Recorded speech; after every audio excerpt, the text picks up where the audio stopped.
The galaxy tuned in because the Empire demanded it. Across 1,000 worlds, every display screen, every plaza hala, every orbiting relay carried the same transmission. The High Regent himself stood before a colossal arena carved into the crust of a moon, and in that arena were rows upon rows of human prisoners, soldiers, civilians, even children chained and starved. Yet defiant in their silence, behold, the Regent's voice thundered across the stars. The fate of Earth's kind. Their rebellion dies not only in battle but in shame. Let all species see humanity is broken. Their warriors kneel, their spirit extinguished. At his command, the slaughter began. Plasma fire swept across the prisoners, turning thousands to ash in moments. Others were dragged screaming into furnaces. Still more were cast into pits while alien crowds howled for blood. It was a spectacle designed not just to kill, but to humiliate, to erase dignity, to strip humanity of its very claim to honor. Billions of citizens across the Empire cheered. Some wept with joy. They believed Earth had been defeated forever. But what the Empire had done was far worse than any crime of war. They had planted a seed of vengeance that would never stop, growing far from the reach of Imperial scanners. Buried in the ruins of forgotten colonies, humanity endured. They had been driven from Earth itself, scattered to the void, hunted like vermin. But they had not been idle for decades. Hidden fleets were built in silence. Weapons forbidden by every treaty were perfected. Artificial intelligences once thought too dangerous to exist were awakened and bound in chains of loyalty. Humanity had nothing left to lose, so they created weapons not for conquest, but for extermination. On the flagship Erebus, Admiral Marcus Hale stood before his crew as the transmission of the slaughter played to its bitter end. His fists were white-knuckled. His voice, when it came, was quiet. "They killed our prisoners to humiliate us," he said. "They wanted to brand us as weak, as prey. Instead, they have doomed themselves. Because now, we will show them what it means when humanity stops holding back." No one cheered. No one needed to. The silence of his crew was deadlier than any roar of applause. They were ready. The first retaliation came within days. Imperial worlds that had celebrated humanity's supposed end awoke to fire raining from their skies. Orbital defenses simply ceased to function, corrupted by human-made AIs seeded into their networks years ago. Towers crumbled, oceans boiled, and billions died before the Empire's fleets could even launch across the galaxy.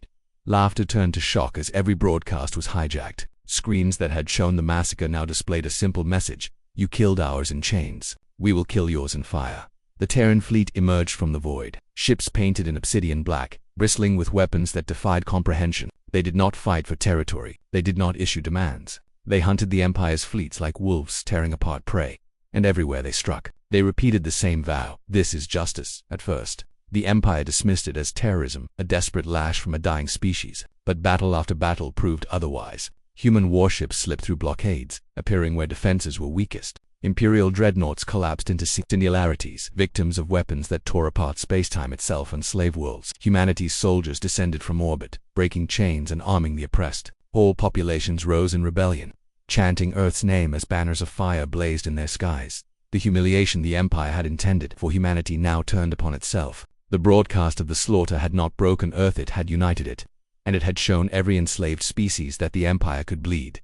Desperation grew. The High Regent ordered entire systems burned just to deny resources to the humans. But humanity was not conquering. Humanity was cleansing. Every world the Empire tried to scorch, the Terran Armada answered tenfold, wiping Imperial fleets from the stars. Then came the Battle of Velos. The Empire amassed its largest armada in history, 10,000 warships. Strong, it was a show of force meant to prove they still ruled the galaxy. But when the Terran fleet arrived, numbering barely 1,000, the Empire's confidence shattered. Human ships moved like shadows, vanishing and reappearing with slipstream drives. Their weapons punched through shields as though they were air. Dreadnoughts exploded one after another, until the void was littered with burning hulks. 10,000 ships entered the battle. Less than 100 limped away.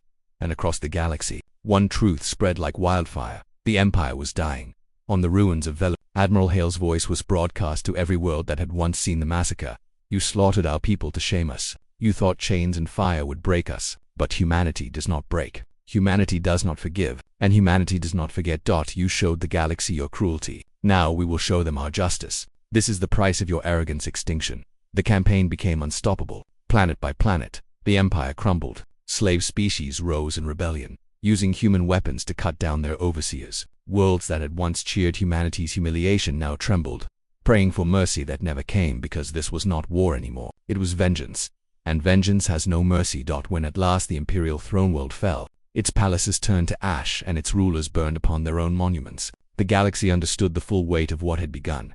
The Empire had killed human prisoners to humiliate a defeated enemy. Instead, they had unleashed a force that could not be stopped, a force that would never again kneel.